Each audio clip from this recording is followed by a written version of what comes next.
বা'দ। সমস্ত প্রশংসা সে মহান আল্লাহর দরবারে, যিনি আমাদেরকে বড় ভালোবেসে এই পবিত্র মজলিসে বসার তৌফিক দান করেছে। তাই আমরা সকলের শুকরিয়া সহকারে বলি একবার আলহামদুলিল্লাহ। ঠিক তারপরে পরে জানাই সে সুনামধন্য নবীর প্রতি সহস্র দরুদ ও সালাম, যিনি মানবতার অলঙ্কার, নবীকুলের শিরোমণি, কৃষ্ণ রজনী মুষলধারা হয়ে এ ধারার বুকে আবির্ভাব হয়েছিলেন। তাই আমরা প্রত্যেককে মহব্বতের সাথে বলি একবার সাল্লাল্লাহু আলাইহি ওয়াসাল্লাম। টাইম খুব কম, তাই আপনাদের সম্মুখে আমি কিছু পুরানো হাদিস থেকে বলবো যে আমাদের রুচির মধ্যে সংকীর্ণতা দেখা দেয় কেন। তাই আমি একটা আয়াত পড়েছি, আল্লাহ রাব্বুল আলামিন 30 পারার মধ্যে সূরা ফাজর পৃষ্ঠা নম্বর 14 আয়াত নম্বর 15-16 আল্লাহ রাব্বুল আলামিন বলেছেন, ফাআম্মাল ইনসানু ইযা মাবতালাহু রাব্বুহু ফাআকরামাহু ওয়া না'আমা। আল্লাহ তাআলা রাব্বুল আলামিন বললেন, আমি মানুষকে তার পরীক্ষা নেওয়ার জন্য আমি তাকে সম্মান দান করি এবং সম্পদ দান করি। আমি আল্লাহ পাক রব্বুল আলামিন তাকে আমি নিয়ামত প্রদান করেছি, ঠিক কিনা বলুন? কিন্তু সে মানুষের সামনে বলে বেড়ায় ফায়াকুলু রাব্বি আকরামান, আমার আল্লাহ পাক রব্বুল আলামিন আমাকে সম্মান দান করেছেন, ঠিক কিনা বলুন? বলি না আমরা কি সম্মান দান করেছেন? আল্লাহ আমাকে ভালো যে নাম আসতেন তাহলে সম্মান দান করতেন? কখনোই করতেন না। কিন্তু আমার ভাইয়েরা শুনেছেন, বাপজি ভাইয়েরা, আল্লাহ পাক রব্বুল আলামিন মানুষকে পরীক্ষার জন্য সম্মান দান করেন, সম্পদ দান করেন। চাইছেন নামাজ পড়ুক বা না পড়ুক, রোজা রাখুক বা না রাখুক, মানে যাকাত দেখ বা না দেখ, কিন্তু আল্লাহ তাকে সম্মান দেয়, সম্পদ দেয়, ঠিক কিনা বলুন? আমার ভাইয়েরা, আমার শুনেছেন বাপজি ভাইয়েরা, আমরা যদি মনে করি কি মানুষকে সম্মান দেয়, আল্লাহ পাক রব্বুল আলামিন থেকে মাল দিয়েছে বলে যে সম্মান দিয়েছেন, এটা কখনো ভাববেন না, কখনো ভাববেন না। আমার ভাইয়েরা, আল্লাহ পাক রব্বুল আলামিন যদি মানুষকে টাকা পয়সা দিয়ে সম্মান দান করেছেন, তাকে ভালোবেসে বলেছে বলে সম্মান দান করেন, এটা কখনো ভাববেন না। কেননা আমি তো আপনাদেরকে বলি, আমরা আপনার সকলে জানেন যে কারুন বাদশাহ পৃথিবীর অন্যতম একজন বড় বাদশাহ ছিল। আল্লাহ তাকে অনেক সম্পদ দান করেছিলেন, সম্মান দান করেছিলেন। আমরা যদি বলি আল্লাহর মহব্বতের লিস্টে কার নাম এসেছে বলো বলো, কিন্তু আমরা কারুনের নামটা বলবো, কি বলবো? বলবো কারুনের নামটা বলবো আমরা, কিন্তু কারুনের নাম আল্লাহর মহব্বতের খাতায় তার নামটা আসেনি। কেননা তার নামটা তো জঘন্য। আল্লাহ তাকে সম্মান দিয়েছেন, মাল দিয়েছেন, কিন্তু আল্লাহর ভালোবাসা সে পায়নি, ঠিক কিনা বলুন? পেয়েছে? সে আল্লাহর ভালোবাসা পায়নি। আমার শোনাচ্ছেন বাবজি ভাইরা, আপনাদেরকে যদি আমি বলি, আপনার সন্তানের নাম যদি বলি, আপনারা কারণ রাখবেন? রাখবেন কেউ? আপনাকে মাসে মাসে 2000 টাকা করে বেতন দেওয়া হবে, আপনার নাম, আপনার ছেলের নাম কারণ রাখুন। আপনারা কখনোই কারণ রাখবেন না। আপনারা বলবেন ভিক্ষে করে খাবো, আমি জন কেটে খাবো, তবুও কিন্তু আমার সন্তানের নাম কারণ রাখবো না, ঠিক কিনা বলুন? হ্যাঁ, রাখবেন? রাখবেন না।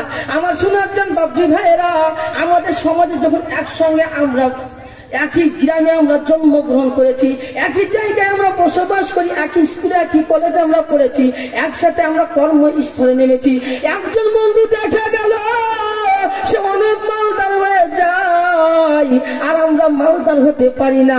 আমরা বলি আল্লাহ ওই আমার বন্ধুকে আপনি বেশি ভালোবাসেন, সমস্ত নিয়ামত তুমি দান করেছো, সম্মান দিয়েছো, তাকে মাল দিয়েছো, আল্লাহ তুমি আমাকে ভালোবাসো না।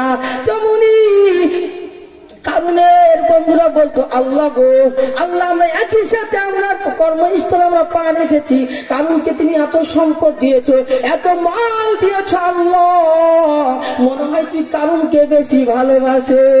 আমার শোনাচ্ছেন বাবজি ভাইয়েরা, হযরত মুসা আলাইহিস সালাতু ওয়াস সালাম কারণকে বললো, ও কারণ তুমি ঈমান আনো, তারপর তোমার মালের যাকাত প্রদান করো। কারণ অস্বীকৃতি জ্ঞাপন করলো, কারণ মেনে নিতে পারলো না। তারপরে কারণ একটা খারাপ মেয়েকে বলল, একটা খারাপ মেয়েকে ঠিক করে বলবে ওই মুসা আমাকে অপদস্থ করেছে, আমার সাথে ব্যভিচারী করেছে, আমার সাথে জেনা করেছে। তারপর আল্লাহ পাক রব্বুল আলামিন সহ্য করতে পারলেন না। তারপর আল্লাহ পাক রব্বুল আলামিন ওই কারুনকে আসমানের আযাব তখন দিলেন, কারণ মাটির মধ্যে ডাবতে শুরু করলো। মুফাসসির হযরতেরা বলেছেন এখন পর্যন্ত ডুবছে, ডাবছে এবং কিয়ামত পর্যন্ত সে ডাবতে থাকবে। তখন কারণের বন্ধুরা বলতে লাগলো, আল্লাহ আজ কারণকে সম্পদ দিয়েছো, মাল দিয়েছো, তাকে ধন সম্পদ দিয়েছো ঠিক, কিন্তু তোমার মহব্বত সে পায়নি। আজ আমরা বুঝতে পেরে গেলাম আমাদেরকে মাল দাওনি, কিন্তু আমাদেরকে বাস্তবে আপনি ভালোবাসেন, ঠিক কিনা বলুন আমার শোনাচ্ছেন বাপজি ভাইরা। তারপরে আল্লাহ পাক রব্বুল আলামিন বললেন, وأما إذا ما ابتلاه فقدر عليه رزقه فيقول ربي أهانن। তারপরে আল্লাহ রাব্বুল আলামিন বললেন, আমি তোমাদেরকে অপদস্থ করি, তোমাদেরকে লাঞ্ছনা করি, তোমাদেরকে অপমানিত করি। তারপর তারা বলবে, আল্লাহ ফায়াকুলু রব্বি আহানান, আমার আল্লাহ আমাকে অপদস্থ করতেছে, আমার আল্লাহ আমাকে হেয় করতেছে, লজ্জিত করতেছে, আমি সম্পদ পাওয়ার মালিক, আমার আল্লাহ আমাকে সম্মান দেয় না। এরকম আমরা বলি না ভাই? বলি তো, আল্লাহ রোগ দেন, বালা মুসিবত দেয়, তো আমরা বলি এরকম আল্লাহর কোনো দোষারোপ করি। আল্লাহ পাক রব্বুল আলামিন মুফাসসিররা বলেছেন, বান্দা কেমন কেমন কথা বলে, বান্দা নিজের কৃত কর্মকে আল্লাহর ঘাড়ে চাপিয়ে দেয়। আল্লাহ তারপরে আয়াতি বললেন, কাল্লা, কখনো নয়, কখনো নয়। একটা লাবাচক শব্দ আছে, মানে না, একটা কাল্লা, কখনো নয়, কখনো নয়, তুমি যেটা বলছো সেটা এমনটা বিষয় নাই। তোমরা নাম্বার 1, তোমরা এতিমদেরকে তোমরা ভালোবাসো না। আল্লাহ তাআলা বললেন, কাল্লা বাল্লা তুকরিমুনাল ইয়াতীম। নাম্বার 1 হলো তোমরা এতিমদেরকে সম্মান করো না। আগে সম্মান করো না, এতিমদেরকে সম্মান করো না, এর জন্য তোমাদের মানে সংকীর্ণতা দেখা দিচ্ছে। আমার শোনাচ্ছেন বাবজি ভাইয়েরা, আপনারা বলতে পারেন এতিমটা তো বাচ্চা, এদের সম্মান করবো কি করে? মুফাসসির হযরতেরা বলেছেন, তাদের দেখভাল করতে হবে, তাদের সম্পদ তাদেরকে বুঝিয়ে দিতে হবে, এবং নিজের সন্তানকে যেমন ভালোবাসেন তাদেরকে তেমনি ভাবে ভালোবাসতে হবে। নাম্বার 2 আল্লাহ বললে, তারপরে শোনাচ্ছেন বাবজি ভাইরা, আমরা তাদেরকে তো মাল তো দূরেই থাক, আমরা ছলে বলে কৌশলে তাদের মালগুলা কেন অন্যায় ভাবে হরক করি, ঠিক কিনা বলুন? আল্লাহ তাআলা পুনরায় পবিত্র কোরআন মাজিদের মধ্যে বললেন, ইন্নাল্লাযীনা ইয়াকুলুনা আমওয়ালাল ইয়াতীম যুলমান ইন্নামা ইয়াকুলুনা ফি বুতুনিহিম নারা ওয়া সায়াসলাউনা সাঈরা। কোরআন সূরা পারা নম্বর 4, সূরার নাম সূরা নিসা, পৃষ্ঠা নম্বর 17, আয়াত নম্বর 10, বাদিকের পৃষ্ঠা নিচে থেকে একটি লাইনের উপরে আল্লাহ পাক রব্বুল আলামিন বললেন, ইন্নাল্লাযীনা ইয়াকুলুনাল ইয়াতীম, তোমরা অন্যায় ভাবে এতিমের মালকে তোমরা হরপ করো, জুলুম করে তোমরা খাও, তারা কেমন যেন তারা নিজেদের পেটের মধ্যে আগুন দিয়ে ভর্তি করতেছে। আমার ভাইয়েরা বলুন বলুন বলুন, আগুনের জায়গা কোথায়, আগুনের স্থান কোথায় বলুন? আগুনের স্থান হলো জাহান্নাম। আল্লাহ পরে আয়াতে বললেন, ওয়াসায়াসলাউনা সাঈরা, আল্লাহ পাক রব্বুল আলামিন তাদেরকে অচিরেই জাহান্নামে নিক্ষেপ করিবে। নাম্বার 2 আল্লাহ পাক রব্বুল আলামিন বললেন, তোমাদের রুজির মধ্যে সংকীর্ণতা দেখা দেয়, ওয়ালা তাহাদ্দুনা আলা তুআমিল মিসকিন, তোমরা মিসকিনদেরকে আহার্য দান করো না, তোমরা মিসকিনদেরকে খানা খাও না। আমার ভাইয়েরা একটু চিন্তা ভাবনা করুন, যে একটু ধনী হয় তাকে আমরা সম্মান করি, কিন্তু একটু ফকিরকে আমরা মিসকিনকে সম্মান করতে পারি না, ঠিক কিনা বলুন? এর জন্য তোমরা জাহান্নামে যাবে। আল্লাহ তাআলা পবিত্র কোরআনের মাজিদের মধ্যে বলেছেন, ফি জান্নাতি ইয়াতাসাআলুন আনিল মুজরিমিন মা সালাকাকুম ফি সাকার। জান্নাতে যখন থাকবে একে অপরকে পরস্পর জিজ্ঞাসা করবে, ওই অপরাধীরা জাহান্নামে কেন? ওই জাহান্নামীদেরকে দেখে বলবে, ও জাহান্নামীরা তোমরা কেন তোমরা কিসে তোমাদেরকে জাহান্নামে নিত করেছে? কে তোমাদেরকে জাহান্নামে নিয়ে গেছে? তারা বলবে, ক্বালু লাম নাকু মিনাল মুসাল্লিন, আমরা দুনিয়াতে নামাজ পড়তাম না। তারপরে বলবে, ওয়া লাম নাকু নুতঈমুল মিসকিন, আমরা ফকিরদেরকে আহার্য দান করতাম না, তাদেরকে আমরা খাওয়া দাওয়া করাতাম না।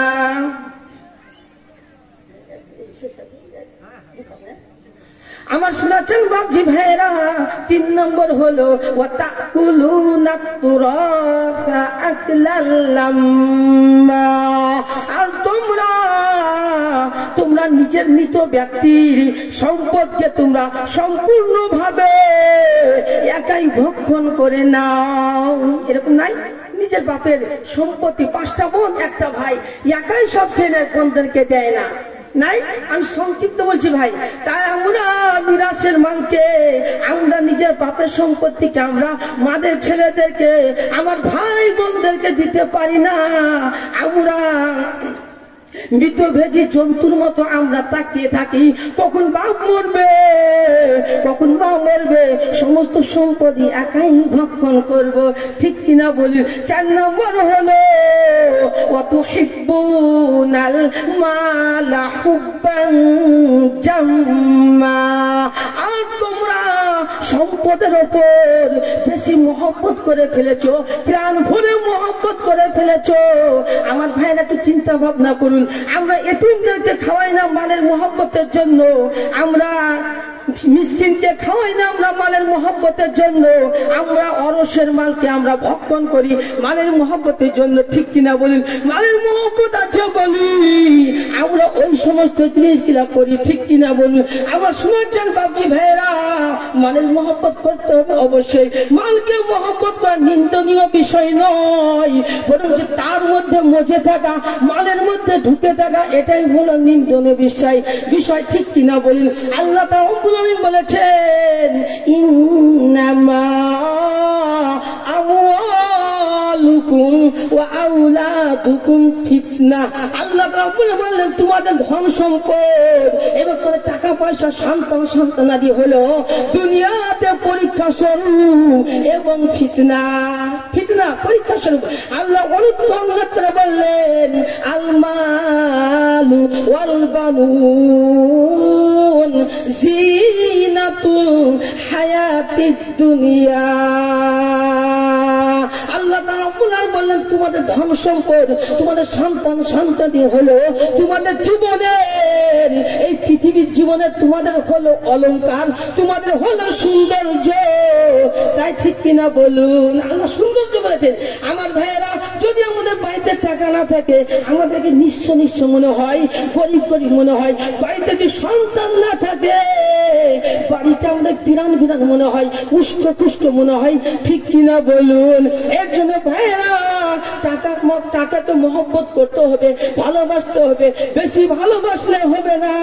যেমন নৌকা পানিতে চলে, পানিতে চলে না, জায়গায় পানিতে চলে, নৌকার ওপরে যদি পানি পৌঁছে যায়, নৌকাটা ডুবে শেষ হয়ে যায়, ঠিক কিনা বলুন? শেষ হয় না ভাই? ডুবে শেষ হয়ে যায়। তেমন আপনি দুনিয়ার মধ্যে ঢুকে যান, ওই নৌকার মতো আপনি শেষ হয়ে যাবেন, নৌকার মতো আপনি কি শেষ হয়ে যাবেন। অন্যত্র আল্লাহ তাআলা রব্বুল আলামিন বললেন, ইয়া আইয়ুহাল্লাযীনা আমানু লা তুলহিকুম আমওয়ালুকুম ওয়ালা يصدكم عن ذكر الله ومن يفعل ذلك فأولئك هم الخاسرون